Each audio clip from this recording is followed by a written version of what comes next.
So finally எப்படியோ Jananayagan movie league ஆகிட்டு அது நம்மளால் கண்ட்ரோல் பண்ண முடியலை. ஃபர்ஸ்ட்டு 5 நிமிஷம் தான் ரிலீஸ் ஆகணும்னு சொன்னாங்க.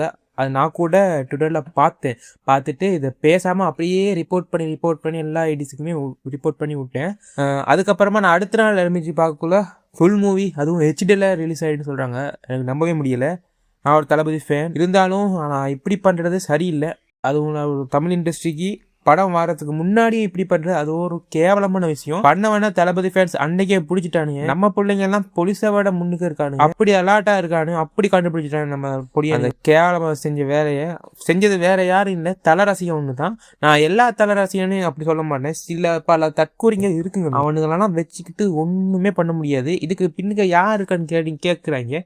இருக்குது வேற யாரும் இல்லை, டிஎம்கே அண்ட் பிஜேபி தான். அவங்க 2 பேரால தான் முடியும். இந்த படம் லீக் ஆகிறதுக்கு என்ன வாய்ப்பு இருக்குன்னா, ஒன்று படக்குழுவினர் யாராவது அந்த சைட்ல இருந்து ரிலீஸ் பண்ணியிருக்கணும். பிகாஸ் இது வந்து ஹெச்டி வீடியோ. ஸோ அடுத்த சைட் பார்த்தீங்கன்னா இது வந்து சர்டிஃபிகேட் சைட் போச்சு. ஸோ சர்டிஃபிகேட் அங்கிட்ட இருந்து யாராவது அனுப்பியிருப்பீங்களான்னு கேட்பீங்க. ஸோ அந்த 2 வாய்ப்பு தான் எனக்கு இருக்குது. நமக்கு இன்னும் வந்து நம்மளால் சூறாக சொல்ல முடியும். ஒரு போலீஸ் ஆஃபீஸரோ சிபிஐ இல்லை. ஸோ நமக்கு இதை சூறாக சொல்ல இல்லாது. ஒரு கெஸ் பண்ணி நிறைய பேர் சொல்கிறாங்க, ஜனநாயகன் மூவியோட எடிட்டர் அவருக்கு வந்து அசிஸ்டன்ட் எடிட்டர் 2 பேர் இருந்தாங்களா, அந்த அசிஸ்டன்ட் வந்து லீக் ஆகிருப்பாங்கன்னு சொல்கிறாங்க. பட் அது எவ்வளோ சுவர் நம்மளால சொல்லலாம். சர்டிஃபிகேட் சைடில் இருக்கிறது வேறு யாரும் இல்லை, பிஜேபி தான். ஸோ பிஜேபி வந்து லீக் ஆகிருப்பீங்களான்னு கேட்டிங்கன்னா அதுவும் தெரியாது. ஏன்னா விடமாட்டானு இவனுக்கு டிஎம்கே இருக்கானுங்களா, அவனுக்கு விஷயத்தை வெளியே விடமாட்டானு, யார் பண்ணுன்னு கடைசி வட்டு தெரியாமல் தான் போ. ஸோ இதுக்கு நிறைய பேர் திரையுலகத்துலேருந்து அனுசரணை தாராங்க. ஆனால் இது இப்போ தான் அனுசரணை தாராங்க. நடந்தது நேற்று. சரி காலையில் சரி பார்க்கலான்னு பார்த்தா ஒருத்தங்க கூட வாயை திறக்கல. ஸோ தளபதி ஃபேன்ஸ் ட்வீட் பண்ணி அப்படி எல்லாரையும் ஒரு ட்வீட் போட வச்சா அதில் ஃபெஸ்ட்டு போட்டது நடிகை சிவகார்த்திகேயன் தான். அவருக்கு ஒரு நன்றி. அது இல்லாமல் நிறைய பேர் போட்டாங்க. கண்டப்பட்ட வரைக்கும் தெலுங்கு சினிமாலேருந்து ஃபேன்ஸ்லாம் சப்போர்ட் பண்ணீங்க. என்டிஆர் ஃபேன்ஸு, மகேஷ் பாபு, அல்லு அர்ஜுன், பிரபாஸ் எல்லா ஃபேன்ஸையும் நமக்கு சப்போர்ட் பண்ணுறீங்க தெலுங்கு சினிமாலேருந்து. ஆனால் தமிழ் சினிமாலேருந்து நமக்கு ஒரு சப்போர்ட் கூட வரல. இன்க்ளூடிங் சிரஞ்சீவி, அதாவது தெலுங்கு சூப்பர் ஸ்டார் சிரஞ்சீவி கூட நமக்கு சப்போர்ட் பண்ணுறாரு. அவரை ட்விட்டர்னு பார்த்தேன். ஸோ இங்கே இருக்கான் ஒருத்தன், அதாவது தமிழ் சினிமாவில் ஒருத்தர் இருக்கான், பெரிய நடிகை, நான் தான் புளிச்சு சூப்பர் ஸ்டார் சுற்றிக்கிட்டு இருக்கான் ஒருத்தன். அவன் ஒரு ட்வீட் கூட போடலாம். ஆனால் இதுவே கரூரில் 41 பேர் செத்தான். சரி 41 பேர் செத்தான். ஸோ அதுக்கு போடத்தான் வேணும். யாராக இருந்தாலும் அது வந்து ஒரு துயரமான செய்தி தான். அது யாராக இருந்தாலும் டேக் ஆக்ஷன் தான் பண்ணுவாங்க. ஆனால் தற்கூரி அவனுக்கு எதிர்த்து ஆதரவு நான் பேசினேன், நீ எப்படி பொங்கி வந்து ஒரு ஸ்டேட்மெண்ட் விட்டான். ஆனால் இங்கே எவ்வளோ பெரிய விஷயம். இதுவே ஓம் பாடத்துக்கு நடந்திருந்தா நீ சும்மா இருப்பியாடா? எப்படி நடக்கும்? இவன் தான் சங்கியாச்சு, எப்படி நடக்கும்? பிஜேபி கால விழுந்து வந்தன நீ, பிஜேபியா டிஎம்கே எந்த 70 ஆனால் சுவர் சொல்கிறேன், இந்த மாதிரி ஒருத்தனுக்கு பிரச்சனை கொடுக்குறாங்கன்னா அவன் ஆள்றவனாக இருக்கணும், இல்லாட்டி ஆளை போகிறவனாக இருக்கணும். நம்ம தலைவர் ஆளை போகிறவன், ஆளை பிறந்தவன். ஸோ இதெல்லாம் பெருசு பண்ணாங்க. நம்ம தளபதி படம் 100 டைம் 1000 தடவை பார்த்தாலும் நம்ம தளபதி படத்தை நம்ம தியேட்டரில் தான் பார்க்குறோம். நானே லிங்க் வச்சுருந்தேன், உண்மையை சொல்ல நான் லிங்க் வச்சுருந்தேன். நான் ட்வீட்லாம் நிறைய பார்த்துட்டேன். ஆனால் மூவி பார்க்க மாட்டேன். லிங்க் வச்சுருந்தா நான் பார்க்க மாட்டேன். நிறைய பேர் எனக்கு வாட்ஸ்அப்பில் வேண்ட ஃப்ரெண்ட்ஸ் எல்லாம் கால் பண்ணி கேட்குறானு, படம் அனுப்புறான்னு.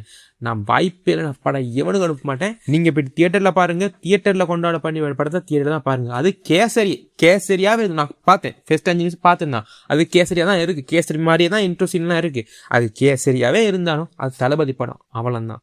தளபதிக்காக நான் அது எவ்வளோ வேணாலும் செய்வேன். ஸோ தளபதி படத்தை கண்டிப்பாக தியேட்டரில் பாருங்க. மிஸ் பண்ணிடுறாங்க. தளபதி படத்தை தியேட்டர்லேயே நீங்கள் பார்க்கும். உங்களுக்கும் வீடியோ வரும், ப்ரைவேட்டாக வரும். அது வந்து இல்லீகல்னா ப்ரோ நம்மளாம் இல்லீகல் பண்ணதே இல்லைன்னு கேட்டிங்கன்னா நான் பண்ணி தான் இருக்கேன். நான் உண்மையை சொல்கிறேன், நான் பண்ணி தான் இருக்கேன். நான் வந்து மூவி ரிலீஸ் ஆகணும் அப்புறமா வெப்சைட்டுக்கு போய்ட்டு மூவி டவுன்லோட் பண்ணி பார்க்குறது தான் நான். ஸோ அந்த வகையில் அப்படி சொல்கிறேன்.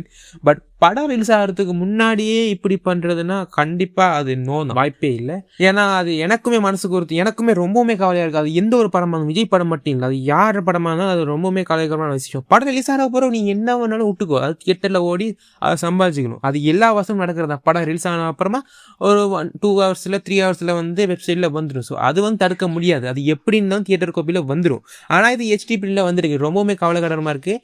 படம் ஓட் பண்ணி கேட்க டேய் மறுபடியும் சொல்கிறேன், இது தளபதி படம். டிஎம்கே பிஜேபி நீங்கள் எவ்வளோ கொலை வச்சு கொளுத்தாலும் தளபதி ஒன்றும் பண்ண முடியாது. இது வந்து தளபதி படம், அவ்வளோதான். நான் குரல் கொடுக்கணும்னு நினச்சேன். நிறைய யூடியூபர்ஸ் இது பார்த்துட்டு குரல் கொடுங்க. ஏன்னா இது நம்ம படம், நம்மளோட உரிமை இது. ஏன்னா நம்மளோட வருங்கால சிஎம். ஸோ இவருக்கே இப்படி நிலைமைன்னா இந்த தற்கூரி டிஎம்கே பிஜேபியில் என்ன பண்ண போகிறாங்கன்னு தெரியல வருங்காலத்தில். இவனெல்லாம் ஒழிச்சு கட்டணும் இந்த மாதிரி தற்கூரிங்களை. நம்மளாம் தற்கூரி சொல்கிறீங்களா? நீங்கள் தற்கூரிங்களா? அதுக்கும் மேலடா உங்களெல்லாம் என்ன செய்யணும்னு தெரியாதா? ஸோ வன்மத்தை கொட்டிட்டேன். இதுக்கு இன்னொரு வீடியோ போட இருந்தேன், கிரிக்கெட்டை பற்றி ஆர்சிபி சிஎஸ்கேன்னு வீடியோ போட இருந்தேன். அதை ரெக்கார்ட் பண்ணி ஒரு 16 நிமிஷம் வீடியோ வந்துட்டு, ஸோ அதை எடிட் பண்ண மேட்ச் எல்லாம் வந்து அப்படியே விட்டுட்டேன். ஸோ இந்த வீடியோ பார்த்துட்டு அந்த வீடியோ வேணும்னா கேளுங்க, நான் கண்டிப்பாக அதை ரெக்கார்ட் பண்ணி தான் வச்சிருக்கேன். எடிட்டிங் மட்டும் தான் வேலை பண்ணிட்டு ஒரு 2 days அதை அப்லோட் பண்ணுறேன். இந்த வீடியோ பிடிச்சிருந்தா மறக்காம லைக் சப்ஸ்கிரைப் எல்லாம் பண்ணிட்டு போங்க நண்பா. அது இல்லாமல் உங்களோட கருத்து இருக்குமே, அந்த கருத்தை எல்லாத்தையுமே பதிவு பண்ணிட்டு போங்க. நான் உங்களுக்காக நிற்பேன். என்றையுமே தளபதி தான். டிவிக்கு ஓட்டு போடுங்க.